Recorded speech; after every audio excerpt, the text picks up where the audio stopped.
إذاعة صوت المرأة.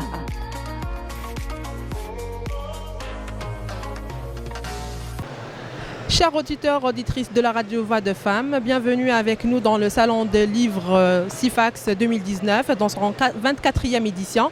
On est au stand de l'édition d'Aliman avec l'écrivaine Dalila Hamouche. Dalila Hamouche, pourriez-vous nous parler un peu de vous, de votre parcours? D'accord. Donc, moi, j'ai fait des études en informatique. Mais j'écris depuis mon plus jeune âge, depuis que j'ai 9 ans. J'écris des contes parce que j'ai été bercée dans cet univers de contes, les contes Grimm, espagnols, persans. Moi, j'adore ça. Et je me suis dit, en lisant ces contes, quand j'étais petite, un jour, j'écrirai comme eux, j'écrirai des contes pour faire rêver les gens. D'accord. Quel est votre premier livre que vous avez Donc, mon premier livre, c'est Révèle-moi ton secret, D'accord. édité aux éditions d'Aliman.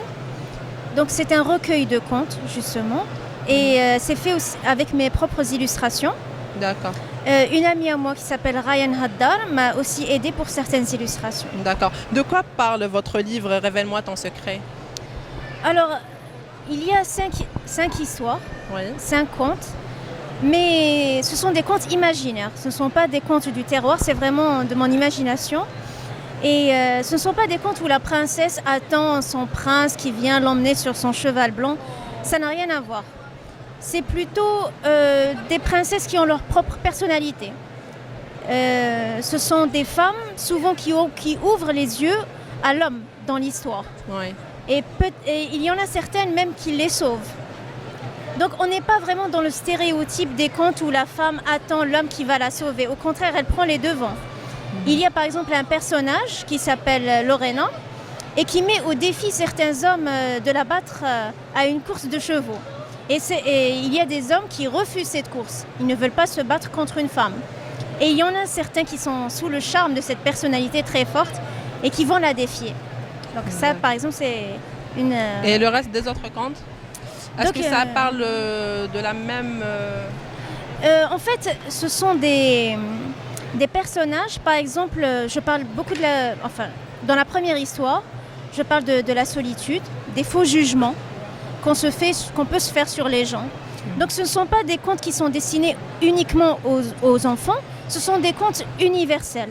On peut les lire à tout âge et comprendre leur signification n'est pas si aisé que cela. Il y a des contes qui sont très profonds. Parce que quand on découvre le secret de cette histoire, le secret d'un personnage, d'une situation, on apprend quelque chose sur nous-mêmes. Oui.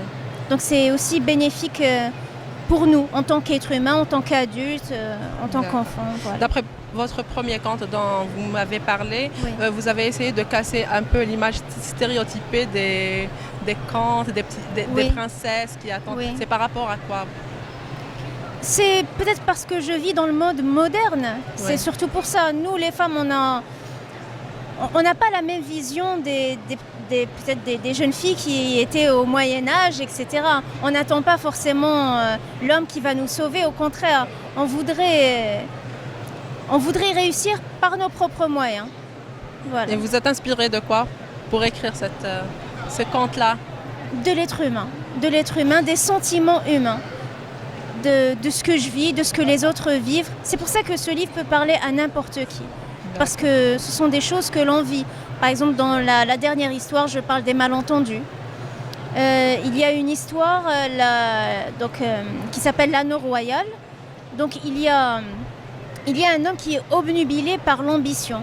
Et il voudrait tellement réussir, tellement cesser d'être moqué, humilié par les autres, qu'il est prêt à tout faire pour y arriver. Et il y a justement une jeune fille qui va lui ouvrir les yeux et qui va lui montrer qu'il y a beaucoup plus important que ça. Oui, d'après ce que vous m'avez dit, d'après ce que vous êtes en train de me dire, il y a peut-être un petit message à faire passer derrière ces 5 petits contes. Je pense qu'il y a plusieurs messages à faire passer. Je ne voudrais pas tout dire, hein, Oui. mais... D'où vient le titre Révèle-moi ton secret. Oui. Parce qu'il y a un secret dans chaque histoire. Par exemple, dans la première histoire, le personnage, il dit « Je vais te révéler un secret Ouais. ». Mais dans les autres histoires, non. C'est le lecteur qui va apprendre le secret. Ouais. Et quand il va le découvrir, il va connaître quelque chose à propos de lui. Ouais. Il va se dire « Ah tiens, sa vision sur cette situation va changer. Voilà. En tout cas, je l'espère que ça va. On l'espère tous. Oui, voilà. Est-ce que c'est votre première participation au Salon du Livre?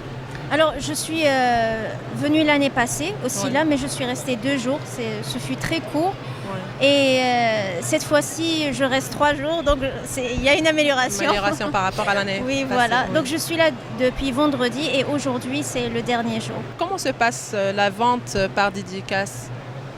Alors, à chaque fois qu'une personne vient me voir, elle a une dédicace personnalisée. Je n'écris pas la même dédicace pour tout le monde, Oui. parce que chaque personne est unique et différente. Donc, c'est d'après le feeling. Quand je vois la personne, je lui dis souvent quel est ton souhait dans la vie. Oui. Et j'essaie de l'adapter à la dédicace, parce que je voudrais, outre le livre, je voudrais quelque chose qui nous lie, qui Oui. nous rapproche davantage. Et c'est voilà, pour lui souhaiter du bonheur, pour lui rendre le bonheur déjà qu'elle m'offre de choisir ce livre, de faire confiance à ce livre. Moi, ça me touche tellement. Je pense que les mots sont insuffisants pour exprimer ma gratitude à ces personnes-là. Voilà, une sorte de message un peu personnalisé Oui. entre vous et vos lecteurs. Oui, voilà. Et qu'en pensez-vous un peu des participants, des gens qui viennent au Salon du Livre? Pour les participants qui viennent, c'est surtout des... J'ai remarqué la tranche d'âge, ce sont des jeunes filles qui achètent. Alors, il ne faut pas dire que la jeunesse ne lit pas. C'est Ouais. vraiment la plupart des lecteurs de ce livre, ce sont des jeunes filles. Il y a aussi des personnes âgées, des parents, mais pour la plupart, vraiment, c'est des jeunes filles. Des Ouais. jeunes filles d'ailleurs adorables. Et si je peux me permettre, je voudrais Ouais. remercier quelques personnes qui Oui, m'encouragent. bien sûr. Il y a Sofia Bouziane, il y a aussi Douce Cataléa, il y a la page Drugs and Books. J'espère ne pas oublier certains parce que là je suis sous le coup de l'émotion. D'accord. Mais ce sont des personnes vraiment adorables et qui lisent énormément de livres et qui les conseillent à leurs abonnés et tout. Donc voilà. Que conseillez-vous aux lecteurs alors, Par rapport à quoi? en général? En général, comme livre, Oui. ça dépend des goûts, ça dépend des goûts. Il y en a qui sont attirés par les contes, par l'imaginaire. Si vous devez mettre votre livre en avant, vous direz quoi? Déjà, dans la description du livre, dans la 4e couverture, je mets c'est un livre qui pourrait parler à toute âme, rêveuse et sensible. Voilà, alors Donc, lisez son livre. Voilà. On s'y reconnaîtra. On est Voilà. nombreuses. Voilà, je vous remercie Dalila Voilà. Hannouch C'est à pour moi ce de vous petit remercier. entretien Merci. et je vous souhaite beaucoup de réussite. Merci beaucoup. Merci c'est à gentil. vous. إذاعة صوت المرأة. إذاعة صوت المرأة.